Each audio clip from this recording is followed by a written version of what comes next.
बिस्मिल्लाहिर्रहमानिर्रहीम अस्सलाम वालेकुम डियर स्टूडेंट्स। आज हम physics class 11 unit number 11 special theory of relativity वाले चैप्टर का नेक्स्ट टॉपिक पढ़ेंगे। टॉपिक का नेम है टाइम डायलेशन। ये हम स्पेशल थ्योरी ऑफ रिलेटिविटी वाला टॉपिक पढ़ रहे हैं। जो इसकी वीडियो 1 थी special theory of relativity topic की, उसमें हमने इसके उसके पास्टुलेट को डिस्कस किया था। फिर ना स्पेशल थ्योरी ऑफ रिलेटिविटी के ना रिजल्ट्स थे। स्पेशल थ्योरी ऑफ रिलेटिविटी के यहाँ पे जो रिजल्ट्स लिखे गए हैं, एक तो है रिलेटिविटी ऑफ साइमल्टेनिटी, ये ऑलरेडी पढ़ लिया है। ठीक है, ये भी लॉन्ग क्वेश्चन है जो आज पढ़ेंगे। टाइम डायलेशन, ये भी लॉन्ग क्वेश्चन है। इसके बाद नेक्स्ट जो है लेंथ कंट्रैक्शन, मास वेरिएशन, ये सारे क्या हैं, ये स्पेशल थ्योरी ऑफ रिलेटिविटी के रिजल्ट्स हैं और ये सारे के सारे बड़े इंपॉर्टेंट लॉन्ग क्वेश्चन है इस चैप्टर के।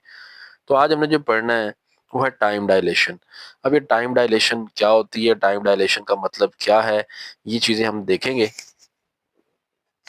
अब जो स्पेशल थ्योरी ऑफ रिलेटिविटी है, स्पेशल थ्योरी ऑफ रिलेटिविटी के मुताबिक जो टाइम है ये एब्सोल्यूट क्वांटिटी नहीं है।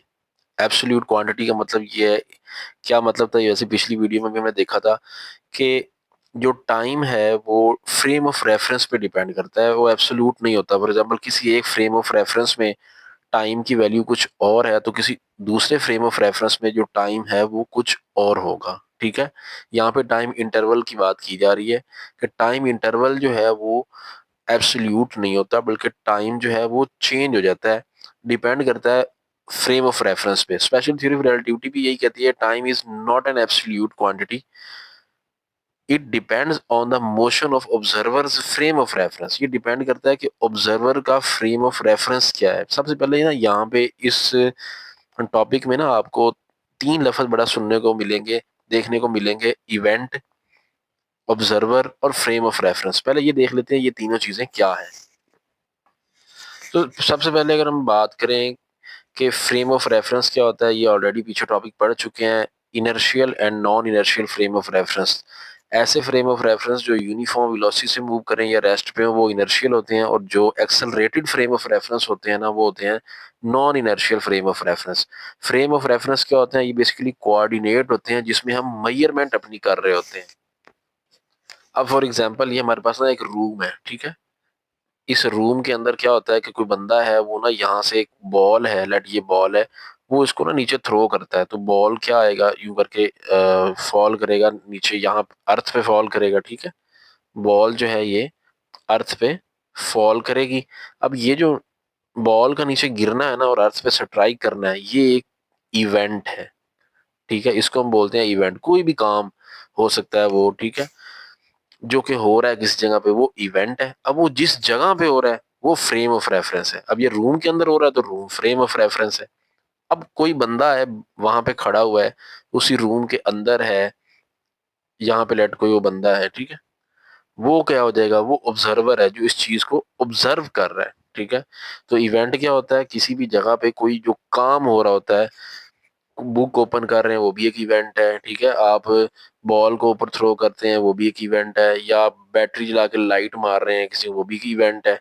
वो जिस जगह पे हो रहा है वो फ्रेम ऑफ रेफरेंस है, और जो बंदा इसको ऑब्जर्व कर रहा है वो ऑब्जर्वर है। ठीक है, अब स्पेशल थ्योरी ऑफ रिलेटिविटी ये कहती है कि जो टाइम है ये एब्सोल्यूट क्वांटिटी नहीं है। अब हमने जो आइंस्टाइन का जो स्पेशल थ्योरी ऑफ रिलेटिविटी का पास्टुलेट पढ़े थे, उसमें पास्टुलेट नंबर 2 था कि जो स्पीड ऑफ लाइट है ना वो एक यूनिवर्सल कांस्टेंट है। स्पीड ऑफ लाइट की वैल्यू कभी चेंज नहीं हो सकती। ठीक है, वो 3 × 10⁻⁸ मीटर पर सेकेंड ही रहती है, चाहे आप स्पीड ऑफ लाइट की डायरेक्शन में मूव करें, लाइट की डायरेक्शन में मूव कर लें, या आप लाइट की डायरेक्शन से ऑपोजिट मूव करें। तो ये जो सी है ना ये एक यूनिवर्सल कांस्टेंट है, ये कभी चेंज नहीं होती। ठीक है, वैसे अगर हम बात करें डेली लाइफ में क्लासिकल मैकेनिक्स का जो कॉन्सेप्ट है, उसमें क्या होता है कि अगर एक ट्रेन जो है वो 50 किलोमीटर पर आवर वेलोसिटी से मूव कर रही है, ठीक है, तो वो जो अगर आप उसके अंदर 10 किलोमीटर पर आवर से मूव कर रहे हैं फॉर एग्जांपल, तो हम दोनों की जो स्पीड है ना वो एड अप हो जाती है, 50 + 10 वो क्या हो जाएगी, वो 60 हो जाएगी, जो बाहर से उसको ऑब्जर्व करेगा। ठीक है, लेकिन जो लाइट के केस में ना ऐसे नहीं होता। आइंस्टाइन कहता है कि आप जो लाइट है ना उसकी जो वैल्यू है ना वो हमेशा कांस्टेंट ही रहती है, वो कभी चेंज नहीं होती है। फार्मूला क्या है, S = वी.टी, लेकिन यहाँ स्पीड ऑफ लाइट की बात करते हैं हम। स्पेशल थ्योरी ऑफ रिलेटिविटी में जो ऑब्जेक्ट हैं वो comparable to the speed of light move करते हैं, उनके लिए स्पेशल थ्योरी है ना, तो इसलिए हम वी की बजाय ना सी लिखेंगे। तो यहाँ पे सी तो चूंकि कांस्टेंट है, तो सी इज इक्वल टू क्या आ जाएगा, एस ओवर टी।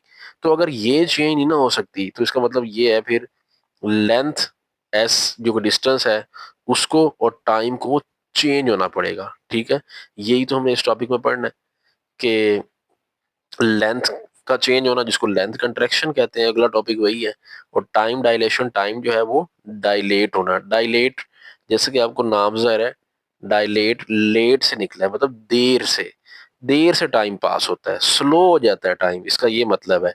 ठीक है, तो स्पेशल थ्योरी ऑफ रिलेटिविटी का ये जो रिजल्ट है ना, टाइम डायलेशन, ये कहता है कि जब भी कोई ऑब्जेक्ट मूव करता है ना comparable to the speed of light, तो उसके लिए जो टाइम है ना वो स्लो पास करता है, डायलेट हो जाता है टाइम। अभी कुछ और एग्जांपल से मैं आपको ये एक्सप्लेन करूंगा, तो आपको इंशाल्लाह ज्यादा क्लियर हो जाएगा अच्छे से। अब फॉर एग्जांपल ना हमारे पास ना कोई दो बॉडीज हैं, ए, एक बॉडी का नाम है बी।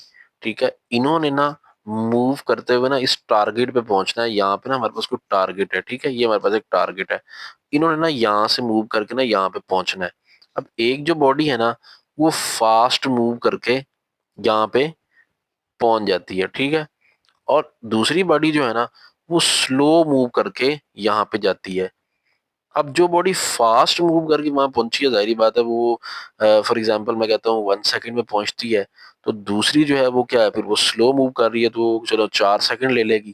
तो यही तो है कि टाइम जो फास्ट मूविंग ऑब्जेक्ट्स होते हैं ना उनके लिए टाइम जो है वो डायलेट हो जाता है, मतलब स्लो पास करता है। ठीक है, मतलब देखिए वो 1 सेकंड में उसने अपना काम कर लिया, और इसने 4 सेकंड में अपना डिस्टेंस कवर किया। ठीक है, तो इसको कहते हैं टाइम डायलेशन, कि जो फास्ट मूविंग ऑब्जेक्ट्स होते हैं ना उनके लिए टाइम कम हो जाता है, और जो स्लो मूविंग ऑब्जेक्ट है उनके लिए टाइम जो है वो नॉर्मल रूटीन वाला ही रहता है। और टाइम डायलेशन को समझने के लिए एक दूसरी एक और एग्जांपल भी दी जाती है, बड़ी एक फेमस एग्जांपल है कि लेट दो हमारे पास ना कुछ ट्विन्स हैं। ठीक है, उनकी एज सेम है, लेट इसकी एज ना 10 ईयर है। ठीक है, दूसरे की एज भी फिर 10 ईयर, क्योंकि ट्विन्स है। एक का नाम ए है, दूसरे का नाम है बी। जो ए वाला है ना उसने अर्थ पे ही रहना है, और जो बी वाला है ना उसने स्पीड ऑफ लाइट के कंपेरेबल मूव करना है स्पेसशिप में। वो स्पेस में चला गया है, उसने स्पीड ऑफ लाइट्स के कंपेरेबल स्पीड के साथ जो है ना मूव करना है। तो जब 5 साल गुजरेंगे ना, तो 5 साल बाद जब वो वापस जमीन पे आएगा ना, ये वाला बी वाला बंदा जो कि स्पेस में गया था पहले, उसकी एज जो है अपने भाई जितनी थी, 10-10 ईयर दोनों थे, लेकिन वो वाला 5 साल के लिए स्पेस में चला गया, comparable to the speed of light move करता रहा। जब 5 साल बाद ये वापस आएगा ना, तो ये देखेगा कि जो इसकी एज है ना वो होगी, पहले जो 10 थी इसकी 13 हो जाएगी, और इसकी जो एज है ना वो हो जाएगी 15। ठीक है, अब क्यों इसकी 15 क्यों है, उसकी 13 क्यों है, क्योंकि आइंस्टाइन की स्पेशल थ्योरी ऑफ रिलेटिविटी ये कहती है कि जो फास्ट मूविंग ऑब्जेक्ट होते हैं ना उनके लिए टाइम जो है वो स्लोली पास करता है। ठीक है, उनके लिए टाइम डायलेट हो जाता है, और जो नॉर्मल स्पीड से मूव करने वाले ऑब्जेक्ट है उनके लिए टाइम जो है वो जैसा है वैसा ही पास करता है। अब 5 साल के बाद 10 में जमा 5 करेंगे, इसकी उम्र 15 साल होगी, और इसकी जो उम्र है ना उससे कम हो जाएगी, अगर ये comparable to the speed of light move करेगा। ठीक है, जो आइंस्टाइन की थ्योरी ऑफ रिलेटिविटी है ना, ये है उन ऑब्जेक्ट्स के लिए जो द के comparable to the speed of light move करते हैं। ठीक है, अब डेली लाइफ में अगर आप देखें ना, तो हम इन फिनोमिना को बहुत निग्लिजिबल जो है वो देख सकते हैं, लेकिन हम उसको क्लियरली ऑब्जर्व नहीं कर सकते। अब बुक पे हमारी एक और एग्जांपल दी गई है एजिंग प्रोसेस की, कि एजिंग प्रोसेस ऑफ ह्यूमन वो जो है ना वो स्लो डाउन हो जाता है जब हम एट हाई स्पीड मूव करते हैं। ठीक है, अब आप ये इसको किस तरह डेली लाइफ में कैसे इसको समझ सकते हैं, ageing process of human slow down कैसे होता है जब हाई स्पीड से मूव करते हैं। देखिए, अगर एक बंदा है वो वॉक करता रहे, वो क्या रहता है, वो फिट रहता है, वो बूढ़ा लेट होता है। लेकिन एक बंदा है जो कि वॉक नहीं करता, एक्सरसाइज भी बिल्कुल नहीं करता, कोई एक्टिविटी ऐसी परफॉर्म नहीं करता, तो देखते हैं वो वक्त से पहले बूढ़ा हो जाता है। तो इसलिए कि आप डेली लाइफ में इसको इतना ही ऑब्जर्व कर सकते हैं कि भाई जो वॉक करते हैं वो जल्दी बूढ़े नहीं होते, और जो वॉक नहीं करते, नॉर्मल स्पीड से मूव करते हैं, वो जल्दी बूढ़े हो जाते हैं।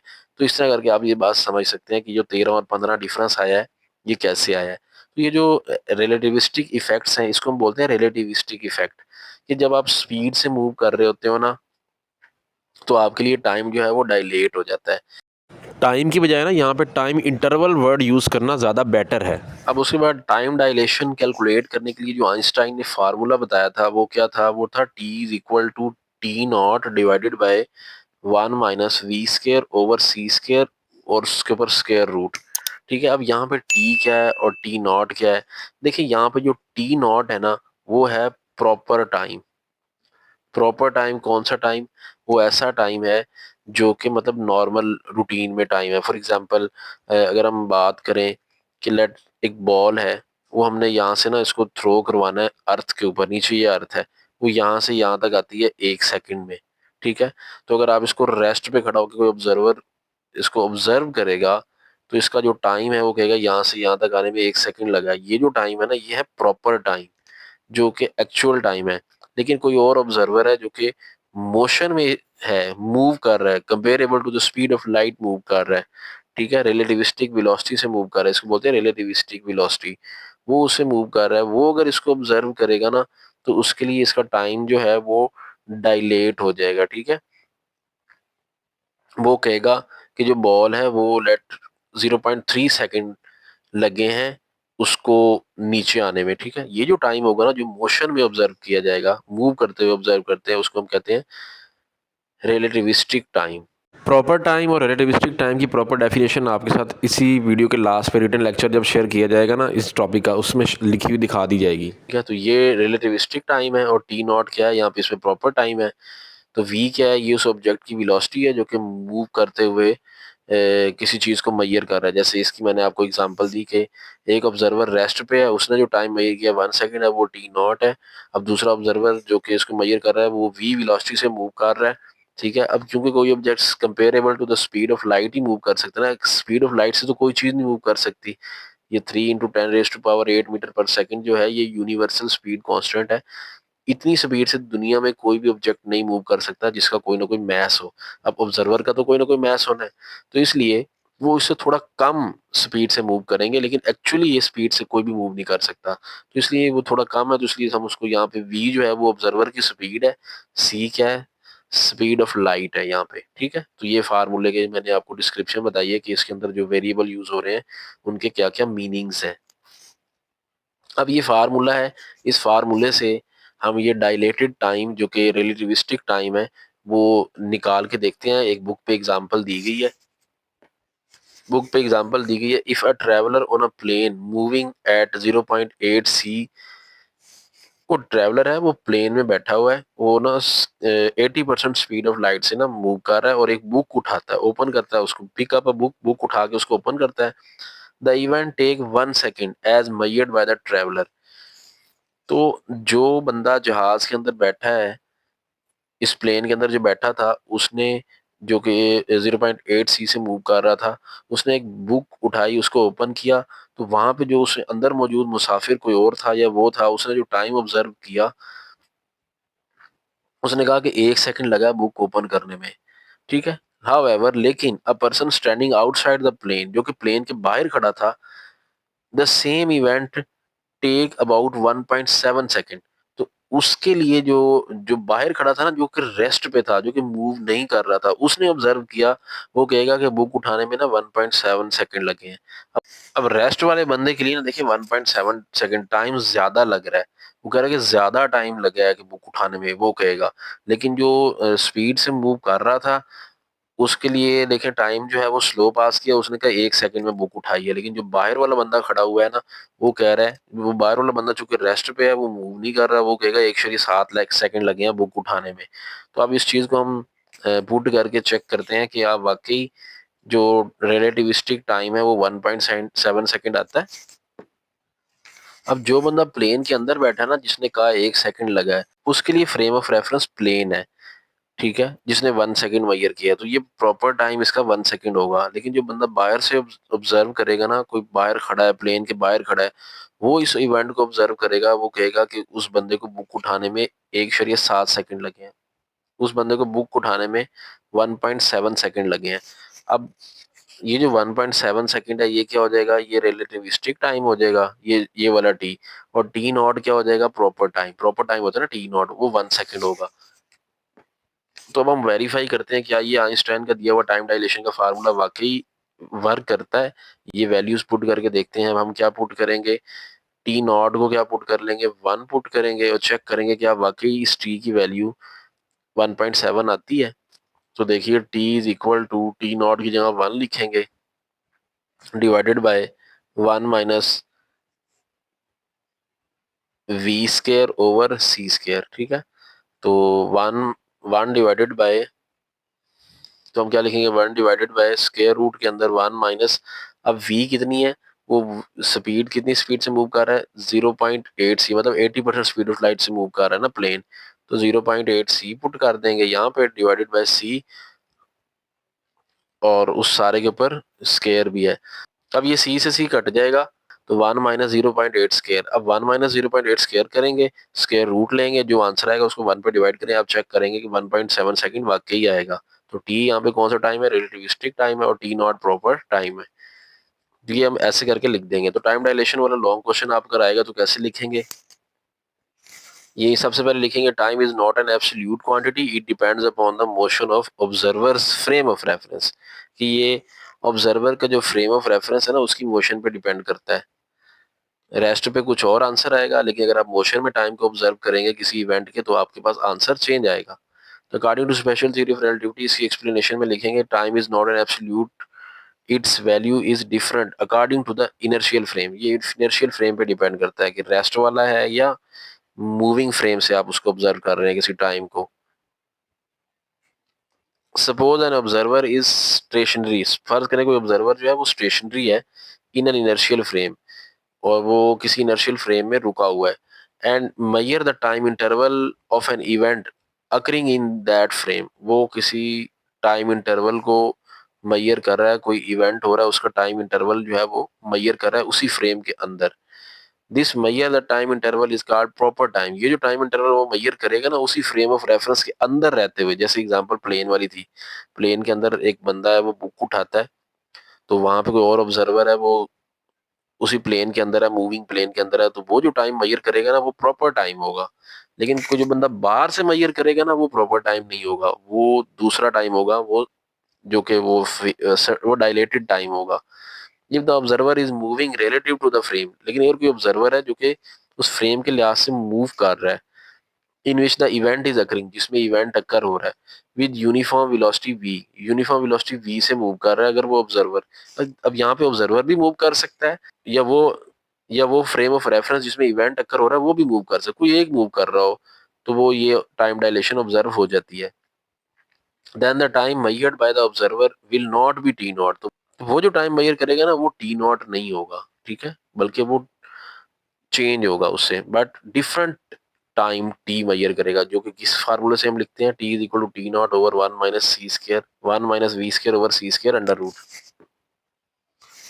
As the quantity 1 minus V square over C square always less than 1। अब इसका आंसर ना ऑलवेज लेस देन 1 रहेगा, क्योंकि वो स्पीड ऑफ लाइट के इक्वल तो मूव नहीं कर सकता ना, कम ही मूव करेगा, 0.8 0.7, तो इसलिए इसका आंसर हमेशा 1 से कम रहेगा। तो जब ये 1 से कम रहेगा ना तो टी हमेशा टी नॉट से ज्यादा ही आएगा।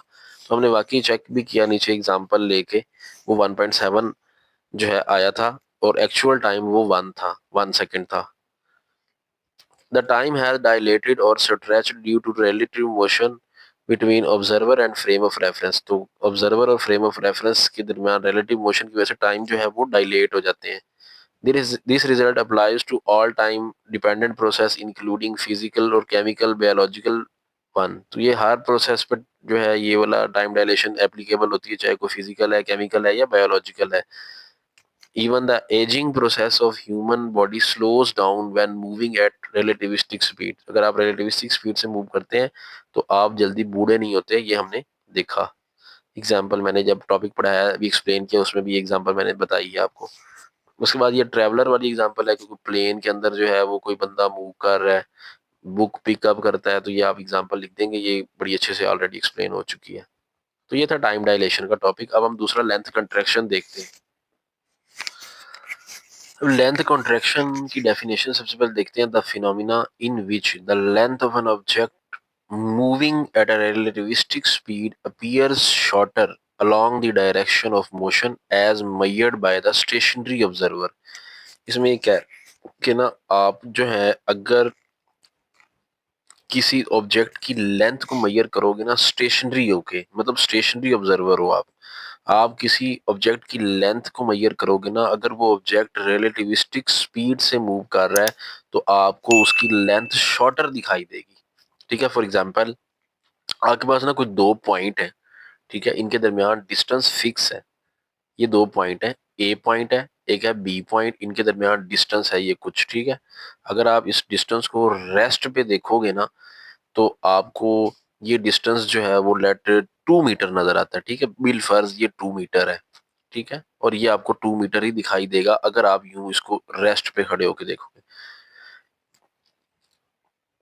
और ये भी रेस्ट पे है। अब अगर या तो आप स्पीड ऑफ लाइट से मूव करना शुरू कर दो, या ये फ्रेम ऑफ रेफरेंस जहां पे ये दो पॉइंट हैं ये स्पीड ऑफ लाइट के कंपेरेबल रिलेटिविस्टिक स्पीड से मूव करना स्टार्ट कर दे और आप रेस्ट पे ही रहो। अगर अब आप इन दो पॉइंट के दरमियान डिस्टेंस ऑब्जर्व करोगे ना, आपको टू नहीं मिलेगा, वो शॉर्ट हो जाएगा, ठीक है। लेकिन इसमें कंडीशन ये है कि आपने इसके परपेंडिकुलर नहीं होना, इसके हमेशा पैरेलल मूव करते हुए देखना है। अगर आप पैरेलल मूव करते हुए देखोगे, along the direction of motion देखोगे, तो आपको ये कभी भी उतना डिस्टेंस दिखाई नहीं देगा जितना वो रेस्ट पे आप इसको देख रहे थे, जब ये रेस्ट पे था और आप भी रेस्ट पे थे। अब अगर ये मूव करना स्टार्ट हो गया है रिलेटिविस्टिक स्पीड के साथ, तो आपको ये डिस्टेंस शॉर्टर दिखाई देगा, लेंथ शॉर्टर दिखाई देगी। इसको कहते हैं लेंथ कंट्रैक्शन, लेंथ कॉन्ट्रैक्ट हो जाती है।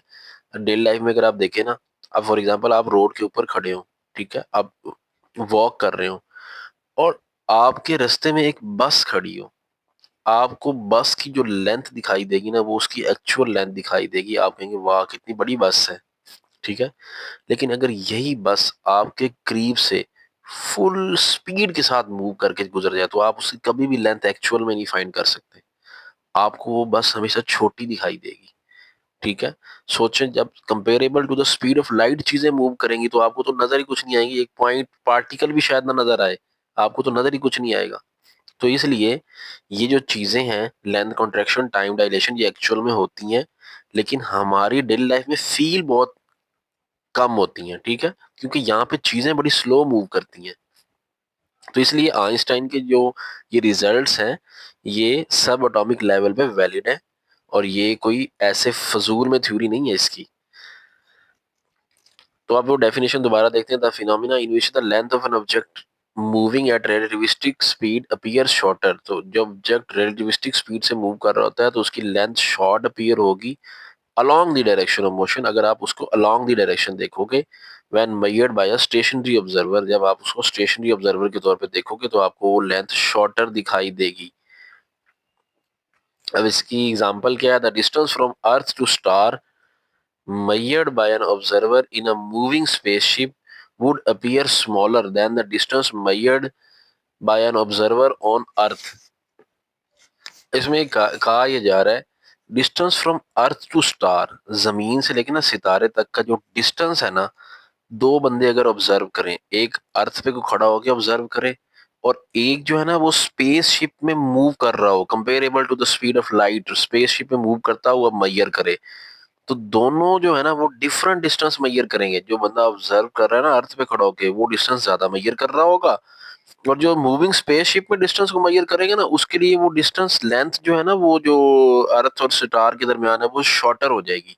वही बात लिखी हुई है, distance from earth to star measured by an observer in a moving spaceship would be smaller, वो स्मॉलर डिस्टेंस मेजर करेगा, ठीक है, then the distance measured by an observer on earth। उसके मुकाबले में जो बंदा ऑब्जर्वर जो है अर्थ पे खड़ा होकर मैयर कर रहा है, तो बंदा मैयर कर रहा है ना अर्थ पे खड़ा होके, वो जो डिस्टेंस मैयर करेगा अर्थ और स्टार के दरमियान वो होगा प्रॉपर डिस्टेंस, मतलब प्रॉपर लेंथ होगी।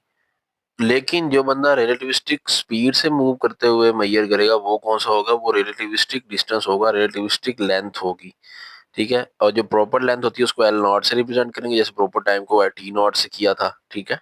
तो ये इंपॉर्टेंट नोट ये साथ आप उसमें ऐड कर देंगे। ये लॉन्ग क्वेश्चन आपने इस तरह ही लिखना है जैसे मैं आपको पढ़ा रहा हूँ। लेंथ कंट्रैक्शन सिर्फ along the direction of motion होती है, लेकिन परपेंडिकुलर जो है ना लेंथ कंट्रैक्शन आप ऑब्जर्व नहीं कर सकते। अब एक एग्जांपल दी गई है, लेट अ ट्रेन है दैट इज 100 मीटर लॉन्ग। एक ट्रेन है उसकी लंबाई ना 100 मीटर है। ये बुक पे एग्जांपल दी गई है, वही एक्सप्लेन कर रहा हूँ मैं। व्हेन एट रेस्ट, जब वो रेस्ट पे थी तो उसकी 100 मीटर थी। फिर वो ट्रैवल कर रही है एट 80% स्पीड ऑफ लाइट से ना वो ट्रैवल कर रही है। अब रेस्ट पे जब उसको हम मेजर करते हैं ना उसकी लंबाई 100 मीटर है। जब 80% स्पीड ऑफ लाइट से मूव कर रही है तो पर्सन जो इनसाइड द ट्रेन है ना वो लेंथ कितनी मेजर करेगा, वो 100 मीटर मेजर करेगा। अब देखिए एक ट्रेन है, 100 मीटर उसकी लंबाई है, वो comparable to the speed of light 0.8 से मूव कर रही है। अब जो बंदा उस ट्रेन के अंदर है ना उसको तो उसकी एक्चुअल लेंथ शो होगी, बिल्कुल 100 मीटर ही है। लेकिन जो बंदा बाहर से ऑब्जर्व करेगा उसको कभी भी 100 मीटर नहीं मिलेगी। आगे वही लिखा गया, how ever a person standing by the side of the track, जो कि ट्रैक पे बाहर खड़ा ना, ट्रेन ट्रैक के पास खड़ा है, वो ऑब्जर्व करेगा ट्रेन की जो लेंथ है ना वो सिर्फ 60 मीटर है, उसको शॉर्टर फील होगी। This effect of shortening the length in the direction of motion is due to length contraction. ये किस वजह से है? ये लेंथ कॉन्ट्रैक्शन के इफेक्ट की वजह से है। अब इसमें देखिए फार्मूला जो आइंस्टाइन लेंथ कॉन्ट्रैक्शन का बताया वो L is equal to L naught into one minus V square over C square square root. देखिए ये फार्मूला हमारी बुक में ना डिराइव नहीं है, आपको भी उसमें ड्राइव के पंगे में पढ़ने की जरूरत नहीं है कि ये किस तरह आता है। ये बीएससी लेवल पे आप पढ़ेंगे। उसके बाद एल नॉट अब कितनी है, जो प्रॉपर लेंथ है ट्रेन की वो 100 है, वो यहाँ पुट कर देंगे। वन माइनस अब ट्रेन कितनी स्पीड से मूव कर रही है, 80% स्पीड और 0.8 सी लिख देंगे ओवर सी, सारे के ऊपर स्क्वायर। सी से सी कट जाएगा तो 1 माइनस 0.8 स्क्वायर, उस पर उसके रूट लेंगे, 100 से मल्टीप्लाई कराएंगे ना तो आपके पास 60 मीटर आ जाएगी। तो देखिए लेंथ कंट्रैक्ट हो गई। इसी को तो कहते हैं लेंथ कंट्रैक्शन। तो एल यहाँ पे रिलेटिविस्टिक लेंथ है और एल नॉट क्या थी जो कि 100 मीटर थी, वो हमारी प्रॉपर लेंथ थी। तो ये था लेंथ कॉन्ट्रैक्शन। अब एक रिजल्ट रह गया मैस वेरिएशन। अब नेक्स्ट जो है वो लास्ट वाला इसका कॉन्सिक्वेंस या result special theory of relativity का, वो है मैस वेरिएशन। अब ये मैस वेरिएशन क्या है, जैसे हमने टाइम डायलेशन पढ़ा, लेंथ कॉन्ट्रैक्शन पढ़ा। टाइम डायलेशन में हमने देखा कि जब कोई ऑब्जेक्ट स्पीड ऑफ लाइट या comparable to the speed of light move करता है तो उसके लिए टाइम जो है वो स्ट्रेच हो जाता है, मतलब डायलेट हो जाता है। फिर इस तरह जब कोई ऑब्जेक्ट स्पीड ऑफ लाइट से मूव कर रहा हो comparable to the speed of light, तो उसके लिए जो लेंथ है वो कॉन्ट्रैक्ट हो जाती है। इस तरह मैस भी वेरी करता है। वैसे आप पढ़ते हैं ना कि मैस क्या होता है, quantity of matter in an object is called mass. Mass जो है क्वांटिटी ऑफ मैटर है। मैस रिमेन सेम एवरीवेयर, हम ये पढ़ते हैं, ठीक है। लेकिन वो हम पढ़ते हैं डेली लाइफ में जहाँ पे ऑब्जेक्ट जो है वो बहुत स्लोली मूव करते हैं as compare to speed of light. तो उनके लिए तो मैस जो है वो आके ही कांस्टेंट रहते हैं। लेकिन आइंस्टाइन की थ्योरी ऑफ रिलेटिविटी ये कहती है कि अगर कोई object comparable to the speed of light move करे तो उसका जो मैस है वो सेम नहीं रहता, बल्कि मैस में वेरिएशन आ जाती है। ठीक है, मैस इंक्रीज हो जाता है अगर हम ऑब्जेक्ट को मेजर करें मोशन में। ठीक है, मोशन में मोशन कौन सी होनी चाहिए, comparable to the speed of light. अगर आप मोशन वाली किसी बॉडी का मैस मेजर करेंगे ना तो उसके मैस में इंक्रीज आपको फील होगा। According to the special theory of relativity, mass of an object is a variable quantity that depends upon the object's speed। तो mass जो है ये वेरिएबल क्वांटिटी है जो कि ऑब्जेक्ट की स्पीड पर डिपेंड कर रहा होता है। एन ऑब्जेक्ट, कोई ऑब्जेक्ट है हमारे पास that whose mass is measured at rest is called its rest mass M naught. हमारे पास कोई ऑब्जेक्ट है, उसका हमने ना रेस्ट पे मास मेजर किया, वो कितना होगा, वो उसका ओरिजिनल मास होगा जिसको हम प्रॉपर मास कहते हैं, M naught. And will have increased mass, उसका मास इंक्रीज हो जाएगा व्हेन मेजर्ड या when observe to be moving at speed V. लेकिन अगर वो वी स्पीड से मूव कर रहा हो ना तो आप फील करोगे कि उसका मास जो है वो इंक्रीज हो जाता है। ठीक है, अब फॉर एग्जांपल अगर आपके पास छोटा सा कोई पत्थर हो, ठीक है, आप उस देखेंगे उसका जो मैस जब वो रेस्ट पे यहाँ रखा होगा पत्थर कोई, तो उसका मैस कितना होगा, आप उसको ओरिजिनल मैस हम कहेंगे वो एम नॉट है। ठीक है, रेस्ट मैस एम नॉट है। लेकिन अगर उसी मैस को अगर हम थ्रो करें, ठीक है, जब हम उसको थ्रो करेंगे, जब वो मोशन में होगा, अगर वो किसी ऑब्जेक्ट को जाके टच करे, अगर आपको ही लग जाए वो पत्थर तो आप फील करोगे तो बहुत वजनी था उसका मैस, आपको बहुत ज़्यादा फील होगा, और आपके सर में अगर वो लगे तो बहुत ज़्यादा तकलीफ होगी। मतलब मोशन में मैस जो है वो इंक्रीज हो जाता है अगर वो रेस्ट पे हो एज कम्पेयर, अगर हम उसके साथ करें रेस्ट वाले के साथ अगर आप कंपेयर करो तो मोशन में आपको मैस ज़्यादा फील होते हैं, ठीक है। अब यहाँ पे डेली लाइफ में तो आप उस तरह का ऑब्जर्व नहीं कर सकते इंक्रीज मैस जिस तरह का comparable to the speed of light, क्योंकि यहाँ पे कोई ऑब्जेक्ट मूव ही नहीं करता। तो अगर आप comparable to the speed of light object move करें तो फील करें कि आपका जो ऑब्जेक्ट है वो उसका मैस कितना इंक्रीज होगा। थोड़ा सा डेली लाइफ में हल्की स्पीड से बॉडी मूव करती है और आप फील करते हैं कि मैस कितना इंक्रीज हो जाता है।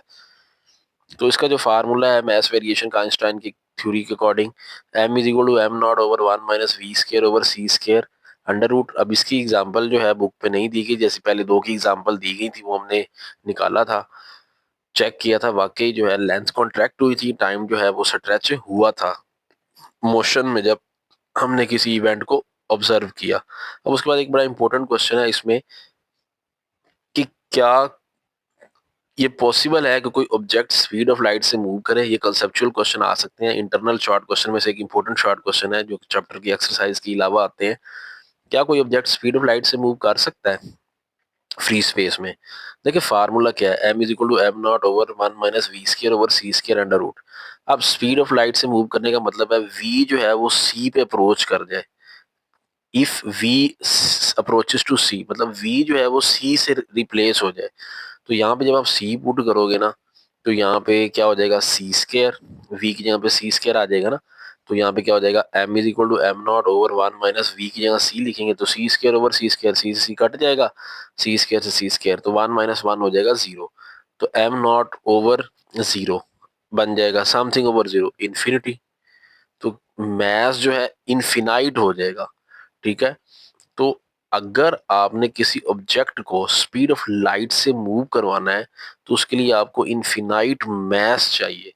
अब मैस इन्फिनिटी तो हो ही नहीं सकता, और वैसे भी ना v अप्रोचेस टू c मतलब स्पीड का स्पीड ऑफ लाइट तक अप्रोच करने के लिए ना हमें बहुत ज्यादा फोर्स चाहिए, मतलब पूरी दुनिया की फोर्सेस अगर हम इकट्ठी कर लेना तब भी हम जो है ना इतनी स्पीड इतनी फोर्स नहीं जनरेट कर सकते जो किसी ऑब्जेक्ट को स्पीड ऑफ लाइट से मूव करवा सके, ठीक है। तो वो जो मैंने पीछे फार्मूले में वी की जगह सी पुट किया ना वो उसके लिए बहुत ज्यादा फोर्स चाहिए। It require a great force to change the object speed, object की इतनी स्पीड चेंज करवाने के लिए आपको बहुत ज्यादा फोर्स चाहिए, क्योंकि infinite mass required infinite force. अब वो मैस चूंकि इन्फिनिटी चाहिए तो उसको फिर इनफिनाइट फोर्स भी चाहिए। तो इतनी फोर्स चूंकि अवेलेबल नहीं है, since the infinite force is not available, so an object can not be accelerated with speed of light in free space. इसलिए हम कहते हैं कि कोई भी ऑब्जेक्ट दुनिया में स्पीड ऑफ लाइट से मूव नहीं कर सकता, ठीक है, अगर उसका मैस है, क्योंकि अगर उसका मैस है तो फिर उसको इनफिनाइट फोर्स चाहिए होगी। अब इनफिनाइट फोर्स हमारे पास है ही नहीं, ठीक है। अगर पूरी दुनिया के लोग मिल के भी फोर्स लगाए ना किसी ऑब्जेक्ट के ऊपर तो इतनी फोर्स आप जनरेट नहीं कर सकते कि आप किसी ऑब्जेक्ट को इतनी स्पीड दे दो v अप्रोचेस टू c। तो इसलिए हम किसी ऑब्जेक्ट को स्पीड ऑफ लाइट से मूव करवा ही नहीं सकते।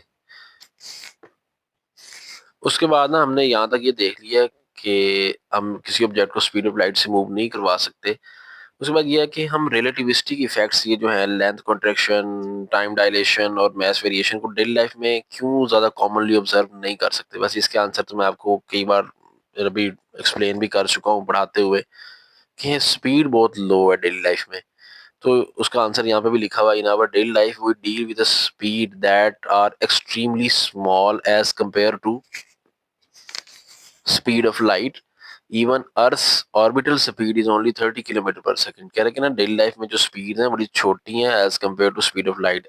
इवन के जो हमारी अर्थ की ऑर्बिटल स्पीड है ना वो भी सिर्फ 30 km/s है, while the speed of light in free space is 3 lakh kilometre पर सेकंड। अब देखिए 30 किधर और 30 लाख किलोमीटर पर सेकंड किधर, कितना फर्क है। That is why Newton's laws are valid in everyday situation. However, when dealing with subatomic particle moving at a velocity approaching to the speed of light, the relativistic effect become prominent and experiment result cannot be explained without considering the Einstein equation. तो यहाँ पे यही बता रहे हैं कि अगर तो हम डेली लाइफ के प्रॉब्लम से डील कर रहे हो ना, तब तो फिर तो ये बेस्ट है, न्यूटन्स की थ्योरी, न्यूटन लॉज बेस्ट है। लेकिन अगर आपका पाला किसी ऐसे ऑब्जेक्ट से पड़ जाए जो कि comparable to the speed of light move कर रहा हो, फिर आप कभी भी न्यूटन लॉज को वहां पे अप्लाई नहीं कर सकते, अपने रिजल्ट हासिल नहीं कर सकते एक्यूरेटली, जब तक आप आइंस्टाइन की इक्वेशंस को कंसिडर ना करें। तो इसलिए आइंस्टाइन की थ्योरी की भी बहुत ज्यादा अहमियत है। तो ये मैथ्स वेरिएशन वाला टॉपिक कंप्लीट हो गया। अब एक नज़र देख लें इस टॉपिक को, आप लिखेंगे कैसे। अगर टाइम डायलेशन लॉन्ग है तो आप यूं लिखेंगे, ये आपके सामने लिखा हुआ, मैंने एक्सप्लेन भी कर दिया ऑलरेडी। ठीक है, ये टाइम डायलेशन है, इसको आप नोट करके करके अपनी कॉपी में लिखें, नोट करके, और फिर वहां से याद करें। जो टाइम डायलेशन हमने देखा था, टाइम डायलेशन का formula T is equal to T naught 1 - v² / c² under root. और फिर उसकी एग्जांपल्स, और उसको एग्जांपल को फार्मूले में पुट करके जो उसकी वैल्यूज थी हमने वेरीफाई भी किया था, वाकई जो है ना टाइम वो डायलेट हो जाता है due to relative motion between observer and frame of reference. तो यहाँ तक ये पूरा हो जाएगा लॉन्ग क्वेश्चन। ठीक है, अब यहाँ पे ना लिखा हुआ टी, यहाँ पे रिलेटिविस्टिक टाइम है, और टी नॉट जो है ना ये प्रॉपर टाइम है। इन दोनों की ना डेफिनेशन भी आप ना पेपर में लिख दीजिएगा इसी लॉन्ग के साथ, अगर आए तो ये वाला लॉन्ग। ठीक है, अब इन दोनों की डेफिनेशन कहाँ पे है अभी आपको आगे दिखा देंगे। उसके बाद लेंथ कॉन्ट्रैक्शन अगर लॉन्ग आए तो ये लेंथ कॉन्ट्रैक्शन आप यूं करके लिखेंगे, सबसे पहले डेफिनेशन लिखेंगे, फिर उसकी एग्जांपल्स की हेडिंग लगा के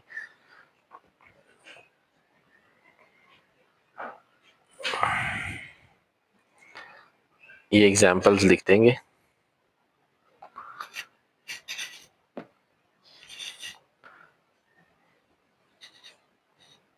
ये फार्मूला आ गया, फार्मूले में वैल्यूज लगा के एग्जांपल वाली हमने वेरीफाई कर लेना कि वाकई जो लेंथ है ना, रिलेटिविस्टिक लेंथ, वो कम हो जाती है ओरिजिनल से, 60 रह जाती है अगर हम उसको ऑब्जर्व करें मोशन में। अब यहाँ पे एल क्या है, रिलेटिविस्टिक लेंथ है, जो चेंज लेंथ है, कॉन्ट्रैक्टेड लेंथ है। और एल नॉट क्या होती है, प्रॉपर लेंथ, जो ओरिजिनल लेंथ है, जो हम उसी फ्रेम ऑफ रेफरेंस में खड़े होकर मेजर कर रहे होते हैं, वो प्रॉपर लेंथ है। अब इन दोनों की डेफिनेशन भी, जैसे मैंने आपको टाइम डायलेशन के बारे में कहा है कि उसकी प्रॉपर टाइम और रिलेटिविस्टिक टाइम की डेफिनेशन भी आप इसे लॉन्ग में ऐड कर दीजिएगा, इसकी भी ऐड कर दीजिएगा, इसकी भी अभी एंड पे आपको दिखा देंगे। उसके बाद तीसरा लॉन्ग क्वेश्चन जो मैथ्स वेरिएशन वाला बनता है, वो भी आप लिख देंगे। बस ये जरूरी नहीं कि एक लॉन्ग आए, हो सकता है कोई से दो रिजल्ट उठा के वो लॉन्ग दे दे आपको। वैसे इसकी जो स्पेशल थ्योरी ऑफ रिलेटिविटी के रिजल्ट्स हैं ना, वो चार हैं। रिजल्ट को कॉन्सिक्वेंस भी कहते हैं। ठीक है, अगर पेपर में आ जाए ना, write down the consequences of the special theory of relativity, तो आप समझ जाइए ये रिजल्ट्स की बात कर रहे हैं। अब चौथा रिजल्ट कहाँ पे है, तीन तो मैंने इस वीडियो में पढ़ाया ना, और इसके मैंने अब देखिए रिटर्न नोट्स भी आपसे शेयर कर दिए, अब यहाँ से याद कर लें। वो जो पहला था ना, रिलेटिविटी और साइमल्टेनिटी, वो चौथा कॉन्सिक्वेंस है, वो मैंने बुक से ही कराया था, वो आपको बुक से ही याद करना होगा। ठीक है, यहाँ पे ये कंप्लीट हो गया है मैथ्स वेरिएशन का। अब बाकी वो जो डेफिनेशन जिसकी मैंने बात की थी कि वो पेपर में लिख दीजिएगा अगर लॉन्ग में आए तो। ये शॉर्ट में ये अलग से भी पूछ सकते हैं, what is the difference between proper time and relativistic time. तो ये प्रॉपर टाइम की भी डेफिनेशन लिखी हुई है, रिलेटिविस्टिक टाइम की भी डेफिनेशन आपको यहाँ पे ना लिखी हुई नजर आ रही होगी। उसके बाद ना इस तरह लेंथ के बारे में भी आपको मैं दिखा देता हूँ। ये प्रॉपर लेंथ की डेफिनेशन, और दूसरी रिलेटिविस्टिक लेंथ या कॉन्ट्रैक्टेड लेंथ की डेफिनेशन। इसी तरह रेस्ट मास की डेफिनेशन होगी, और फिर होगी रिलेटिविस्टिक मास की। ये लॉन्ग क्वेश्चन भी कंप्लीट हो गया। उम्मीद करते हैं वीडियो आपको पसंद आई होगी। वीडियो पसंद आई इसे लाइक कीजिएगा, चैनल पर नए हैं तो चैनल को सब्सक्राइब भी कर लें। इस चैनल पर मैथ के भी लेक्चर अपलोड हो रहे हैं क्लास 11 के, उनको भी देखा करें। वीडियो पे अच्छा सा कमेंट भी कर दें। मिलते हैं नेक्स्ट वीडियो में जल्द, अपना ख्याल रखिएगा, अल्लाह हाफिज़।